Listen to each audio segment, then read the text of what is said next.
আমরা dipole moment সম্পর্কে তো পড়াশোনা করেছি। দুটো প্রবলেম দেখি, একটা 1 নাম্বার প্রবলেম বা এ নাম্বার প্রবলেম, এটা বি নাম্বার প্রবলেম।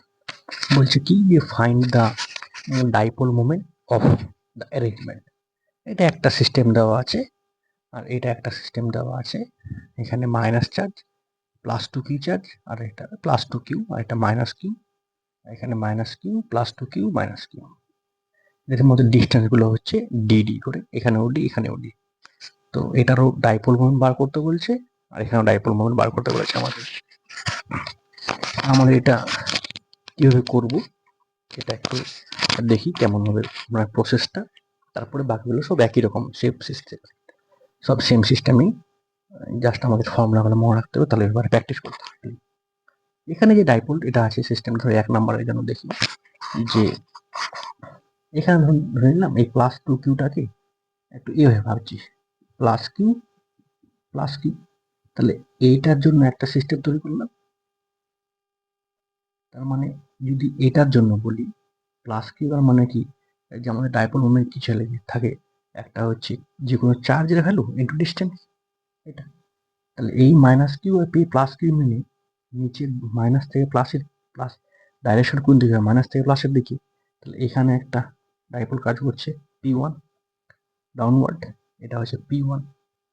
আর এই মাইনাস আর এই প্লাস দিয়ে একটা এদিকে, এটাকে যদি পি টু বলে দিই তাহলে কত, Q into D, distance minus Q, এই দুটো প্লাস, এখানে প্লাস টু কিউ ছিল, তো প্লাস টু কিউ এর একটা হচ্ছে এর সঙ্গে সিস্টেম বানালো আর একটা এর সঙ্গে ডাইপোল বানালো।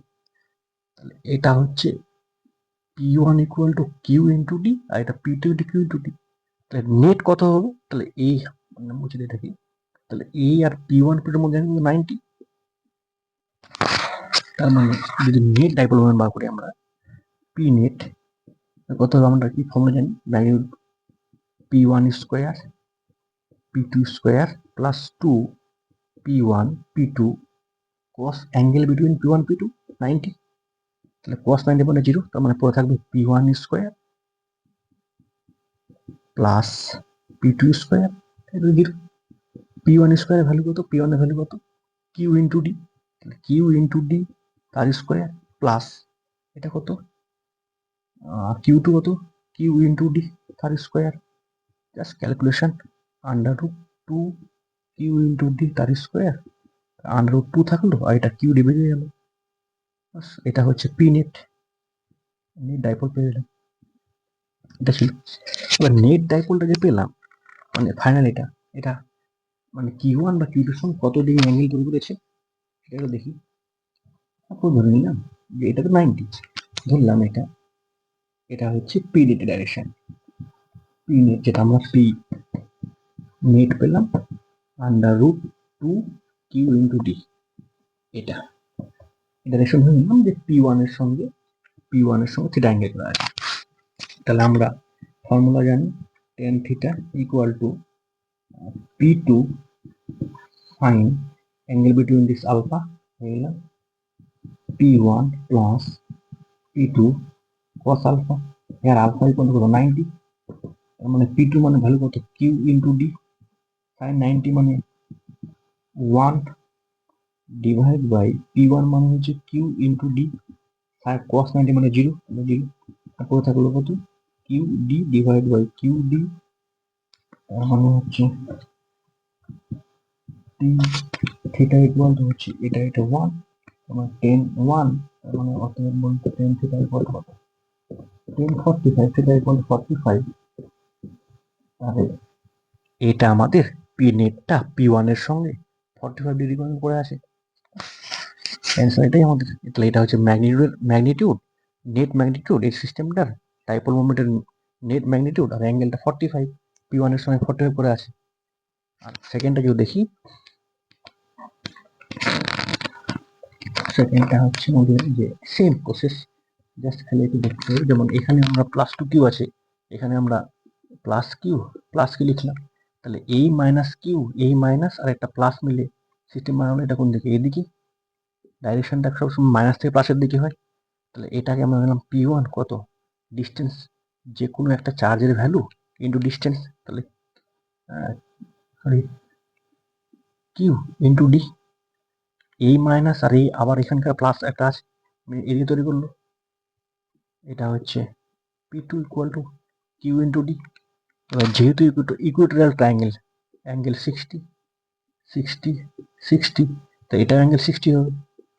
তাই নেট কত হবে আমার? P net under root P1 square P2 square 2P1 P2 cos 60 আন্ডার রুট P1 এর ভ্যালু কত?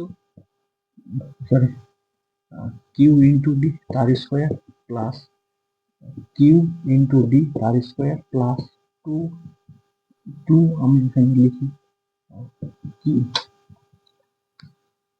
Into D into Q into D cos 60 এর ভ্যালু হচ্ছে হাফ, cos 60 এর ভ্যালু আমি একবারে বসে দিই 1/2, আর এই 2 সাইড থেকে কেটে গেল, তার মানে কত করে থাকলো?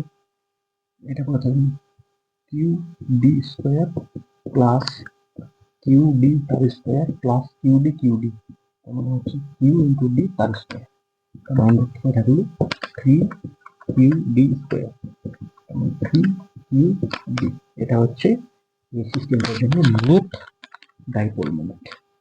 এই ডাইপোল মোমেন্টে যে নেটটা পেলাম সেটা P1 বা P2 কত অ্যাঙ্গেল করে আছে? এটাকে ধরো, এটা তো আমার অ্যাঙ্গেল 60 ছিল, এটা ঠিক করে একটু জাস্ট পরিষ্কার করে নিই। এটা ছিল 60, এটা মুছে দিই একটু, তার মানে লাস্ট রেজাল্টটা মনে রাখতে হবে আমাদের। পি নেটটা কত দাঁড়ালো তাহলে আমাদের? Under root 3 Q into D দাঁড়ালো। না, যে এই পি নেটটা পেলাম সেটা হচ্ছে, সেটা P1 এর সঙ্গে থিটা অ্যাঙ্গেল করে আছে, টেন থিটা, যার সঙ্গে করে আছে ওটা বাদে যেটা P2 আছে সেটা P2 sign angle between P1 P2 কত ছিল আমাদের? 60 divide by P1 plus P2 cos, এখানে বসে এটা angle between P1 P2 60, P2 value কত? কিউ ইন্টু ডি সাইন 60 হচ্ছে √3/2 ডিভাইড বাই P1 কত? Q into D plus P2 হচ্ছে Q into D cos 30 value cos 60 হচ্ছে 1/2, আমরা কত যাচ্ছে উপরে যাচ্ছে √3/2 কিউডি ডিভাইড বাই এখানে half QD plus half QD, মানে হচ্ছে 3/2 কিউ ইন্টু ডি, কিউডি কেটে গেল, পরে থাকছে আমাদের কত? Tan theta equal to under root 3/2, উল্টে যাবে 2/3, এটা সাইডে কাটলো, করতে হবে √3/3, এটা হচ্ছে 1/√3 টেন থিটা, এটা মানে কত? 10 30, তার মানে থিটা ইকুয়াল কত? 30, তার মানে এই পি নেটটা P1 এর সঙ্গে 30 অ্যাঙ্গেলে আছে। ম্যাগনিটিউড কত? ম্যাগনিটিউড হচ্ছে √3 কিউ ইন্টু ডি, আর অ্যাঙ্গেলটা আছে। বাস এইভাবে করলে কোনো অসুবিধা হবে না। যে কোনো সিস্টেম দিবে এরকম সিস্টেমে ভেঙে নেব, ভেঙে নিয়ে তারপরে ওর ম্যাগনিটিউড বার করবো, আর তারপরে ডাইরেকশন বার করবো, এটুকু। এরপরে আবার আমরা নেক্সট একটা করে থিওরি পড়বো, আর ওর করসপন্ডিং আমরা নিউমেরিক্যাল সলভ করবো। নিউমেরিক্যাল ফিজিক্সে সলভ করতে হবে, নিউমেরিক্যাল যদি সলভ না করি আমরা তাহলে কনসেপ্টটা ঠিকঠাক করে বিল্ড হবে না, তাতে আমরা কনসেপ্টটাও ক্লিয়ার হবে না আর কি। ঠিক আছে, আজ এই পর্যন্ত থাক।